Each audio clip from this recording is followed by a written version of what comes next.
শুরু করা যাক। আমাদের আজকের আলোচনার কেন্দ্রবিন্দু হচ্ছে কোলোরেক্টাল এবং অ্যানাল ম্যালিগনেন্সির কম্প্রিহেন্সিভ ম্যানেজমেন্ট। এটি একেবারে একটি পিএইচডি স্তরের এক্সাম ফোকাসড ডিসকাশন হতে যাচ্ছে। এখানে আমরা এই ম্যালিগনেন্সিগুলোর সার্জিক্যাল, অঙ্কোলজিক্যাল এবং টোপোগ্রাফিক্যাল ম্যানেজমেন্টের আদ্যপন্ত একেবারে নিখুঁতভাবে ডিকনস্ট্রাক্ট করব। এই সেশনে আমাদের মূল এজেন্ডাগুলো হল surgical anatomy and watersheds, colon cancer surgical resection, rectal malignancy and pelvic excision, management of anal carcinoma, systemic therapy and metastasis, এবং শেষে কিছু critical high yield clinical scenario. তো চলুন আর দেরি না করে মূল আলোচনায় প্রবেশ করি। প্রথম পর্ব, সার্জিক্যাল অ্যানাটমি এবং ওয়াটারশেডস ভাস্কুলার ফাউন্ডেশনস। প্রথমেই আমাদের ভ্যাসকুলার সাপ্লাইটা বুঝতে হবে। কুলনের রক্ত সরবরাহ মূলত দুটি প্রধান ধমনীর ওপর নির্ভরশীল। সুপিরিয়র মেসেন্টেরিক আর্টারি বা এসএমএ ভাগ হচ্ছে ইলিওকোলিক, রাইট কোলিক এবং মিডল কোলিক আর্টারিতে, আর অন্যদিকে ইনফিরিয়র মেসেন্টেরিক আর্টারি বা আইএমএ থেকে রক্ত যাচ্ছে লেফট কোলিক, সিগময়েড এবং সুপিরিয়র রেক্টাল আর্টারিতে। যে কোনো সার্জিক্যাল ইন্টারভেনশনের আগে এই অ্যানাটমিটুকু একেবারে মাথায় গেঁথে নেওয়া জরুরি। আর এই ভ্যাসকুলার অ্যানাটমি থেকেই কিন্তু অত্যন্ত ক্রিটিক্যাল একটা ব্যাপার উঠে আসে, স্প্লিনিক ফ্লেক্সারে গ্রিফিথস পয়েন্ট এবং রেক্টোসিগময়েড জাংশনের সুডেক্স পয়েন্ট। এই দুটো হলো ক্রিটিক্যাল ওয়াটারশেড এরিয়া। আচ্ছা, কেন এগুলো এত গুরুত্বপূর্ণ? কারণ মার্জিনাল আর্টারি অফ ড্রামন্ড থাকা সত্ত্বেও এই জোনগুলোতে কোল্যাটারাল পারফিউশন খুবই দুর্বল, যার মানে হলো এই পয়েন্টগুলোর কাছাকাছি যদি আমরা অ্যানাস্টোমোসিস করি তাহলে পোস্ট অপারেটিভ ইস্কেমিয়া এবং লিকের ঝুঁকি মারাত্মকভাবে বেড়ে যায়। এবার চলুন দ্বিতীয় পর্বে যাওয়া যাক, colon cancer surgical resection, topographical algorithm. Watershed ischaemia এড়িয়ে কিভাবে প্রপার অঙ্কোলজিক্যাল ক্লিয়ারেন্স অর্জন করা যায় তার পুরো অ্যালগরিদমটা এখানে রয়েছে। কোন ধরনের রিসেকশনে ঠিক কোন ভাস্কুলার ট্রাঙ্কগুলো লিগেট বা স্যাক্রিফাইস করতে হবে তা একদম নির্ভুলভাবে মনে রাখতে হবে। ধরুন একটি এক্সটেন্ডেড রাইট হেমিকোলেক্টমির কথা যদি বলি, সেক্ষেত্রে টার্মিনাল ইলিয়ামের শেষ 10 থেকে 12 সেন্টিমিটার থেকে শুরু করে একেবারে মিডল কোলিক আর্টারির লেফট ব্রাঞ্চ পর্যন্ত রিসেক্ট করতে হয়। এই সিদ্ধান্তগুলোর ওপরই কিন্তু রোগীর সার্ভাইভাল সরাসরি নির্ভর করে। চলে আসছি তৃতীয় পর্বে, রেক্টাল ম্যালিগনেন্সি এবং পেলভিক এক্সিশন। কিউরেটিভ রিসেকশন এবং স্ফিংটার কন্টিনেন্স অর্থাৎ মলত্যাগের নিয়ন্ত্রণ বজায় রাখতে হলে লেভেটার অ্যানি পেশির নিচে যে 5 সেন্টিমিটার দীর্ঘ অ্যানল ক্যানাল রয়েছে তার অ্যানাটমি আমাদের খুব ভালোভাবে আয়ত্ত করতে হবে। লোকাল রেকারেন্স এড়াতে এখানে কোনো ছাড় দেওয়া যাবে না। প্রক্সিমালি এবং রেডিয়ালি 5 সেন্টিমিটার এবং ডিস্টালি অন্তত 2 সেন্টিমিটারের নিরঙ্কুশ অঙ্কোলজিক্যাল মার্জিন নিশ্চিত করাটা যে কোনো সার্জনের জন্য একেবারেই ম্যান্ডেটরি। এই জায়গাটাতে এসে একটি খুব পরিচিত ডিসিশন মেকিংয়ের মুখোমুখি হতে হয়। লো অ্যান্টেরিয়র রিসেকশন বা LAR বনাম অ্যাবডোমেনোপেরিনিয়াল রিসেকশন বা APR। নিয়মটা বেশ সোজা। টিউমারটি যদি অ্যানাল ভার্জ থেকে 5 সেন্টিমিটারের বেশি দূরে থাকে তবে আমরা একটি সার্কুলার স্ট্যাপলার ব্যবহার করে স্ফিংটার প্রিজার্ভিং LAR করতে পারি। কিন্তু যদি সেটা 5 সেন্টিমিটারের চেয়ে কাছাকাছি চলে আসে তখন আর কোনো উপায় থাকে না।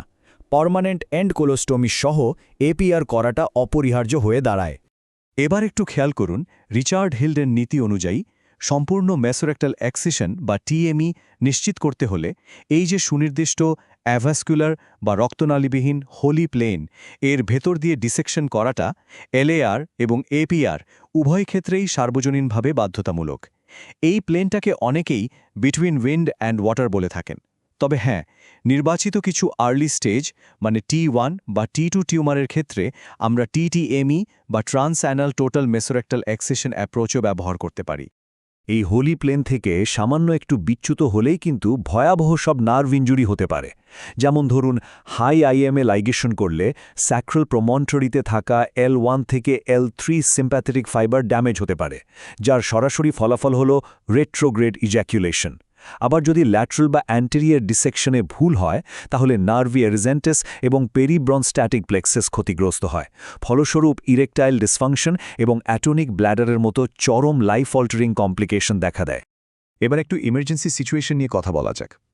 যদি একটি অবস্ট্রাক্টিং লেফট সাইডের ন্যাপকিন রিং লিশন নিয়ে রোগী আসে তখন ক্লিনিক্যাল অ্যালগোরিদমটা খুব স্ট্রিক্ট। শুরুতে এন্ডোস্কোপিক স্ট্যান্টিং, এরপরে হার্টম্যানস অথবা পল মিকুলিচ প্রসিজার, যেখানে ডিস্টাল পারফোরেশন ঠেকাতে একটি মিউকাস ফিস্টুলা ব্যবহার করা হয়। রোগীর অবস্থা স্টেবল হলে এরপর আমরা ডেফিনিটিভ রিসেকশনের দিকে এগোই। পর্ব 4, সিস্টেমিক থেরাপি এবং মেটাস্টাসিস। সার্জিক্যাল টেবিল থেকে এবার আমরা মাল্টিডিসিপ্লিনারি টিউমার বোর্ডের দৃষ্টিকোণ থেকে ব্যাপারটা দেখব। কেমোথেরাপির কথা বললে ফলফক্স এবং ফলফিরির মতো শক্তিশালী রেজিমেন্টগুলো মূলত T3, T4, নোড পজিটিভ অথবা মেটাস্ট্যাটিক ডিজিজের জন্য রিজার্ভড।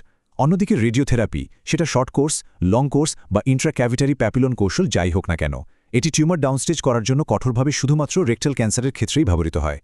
আর অ্যাডভান্সড মেটাস্ট্যাসিসের ক্ষেত্রে আমাদের হাতে রয়েছে বিভাসিজিম্যাব, সেতুসিম্যাব বা পেমব্রোলিজুম্যাবের মতো টার্গেটেড থেরাপি বা ইমিউনোথেরাপি।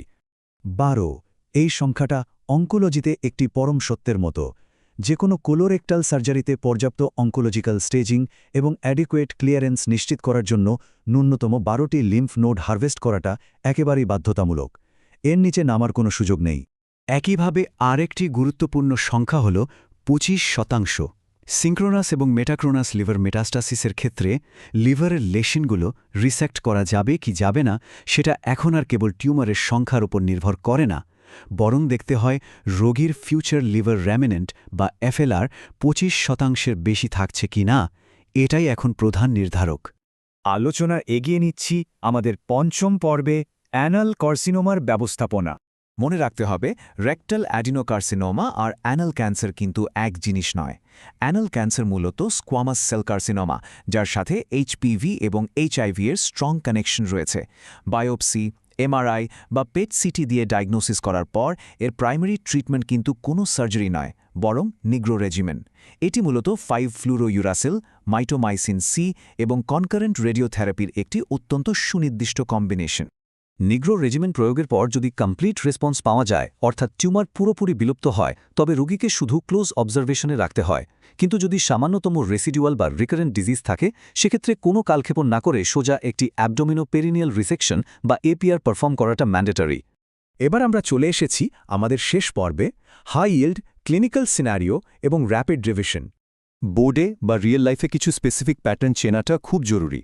যেমন একজন জুনিয়র সার্জন যদি রেক্টোসিগময়েড অবস্ট্রাকশন ফেস করেন, তিনি সেফটি মেজার হিসেবে পোল মিকুলিচ প্রসিজার করবেন। একটি নোড নেগেটিভ মিড রেক্টাল টিউমারের ক্ষেত্রে স্ট্যান্ডার্ড চয়েস হল LAR। আবার যদি সিকাল অ্যাডেনোকার্সিনোমার সাথে সলিটারি লিভার লেশন থাকে, তবে সেখানে সাইমালটেনিয়াস রাইট হেমিকোলেক্টমি এবং লিভার রিসেকশন করতে হবে, এবং অবশ্যই ওই যে বললাম ন্যূনতম 12টি লিম্ফ নোড হারভেস্ট করতে হবে। এই সামারি টেবিলটিতে আমাদের পুরো আলোচনার নির্যাস তুলে ধরা হয়েছে। খেয়াল করলে দেখবেন লিম্ফ নোড স্ট্যাটাস হল এই পুরো ডিজিজ প্রসেসের সবচেয়ে ইম্পর্ট্যান্ট প্রগনোস্টিক ফ্যাক্টর। আর পোস্ট অপারেটিভ ফলোআপ বা সার্ভেলেন্সের ক্ষেত্রে ক্যান্সারের পুনরাবৃত্তি বোঝার জন্য CEA বা কার্সিনো এমব্রিওনিক অ্যান্টিজেন হল আমাদের প্রাইমারি মার্কার। পুরো লজিক্যাল ফ্রেমওয়ার্কটা এখানে খুব সুন্দরভাবে কম্প্রেস করা আছে। তো এই ইনডেপথ একাডেমিক ডিসকাশনের শেষে একটা প্রশ্ন দিয়ে শেষ করতে চাই। সার্জিক্যাল সফলতা যদি হোলি প্লেনের নিখুঁত ডিসেকশনের উপর নির্ভর করে, আর সিস্টেমিক সার্ভেইলেন্স যদি CEA এর মতো বায়োমার্কার দিয়ে নির্ধারিত হয়, তাহলে আগামী 1 দশকে টার্গেটেড ইমিউনোথেরাপির এই যে র্যাপিড ইভলিউশন, সেটা রিসেক্টেবল শব্দটার সংজ্ঞাকে কিভাবে বদলে দেবে। আজ 25% লিভার রেমন্যান্ট রাখার যে রুলস নিয়ে আমরা কথা বলছি, মলিকুলার প্রোফাইলিং হয়তো খুব শীঘ্রই সার্জিক্যাল অঙ্কোলজির এই সীমানাগুলোকে নতুন করে লিখবে। একটু ভেবে দেখবেন। আমাদের আজকের এক্সপ্লেনার এখানেই শেষ করছি।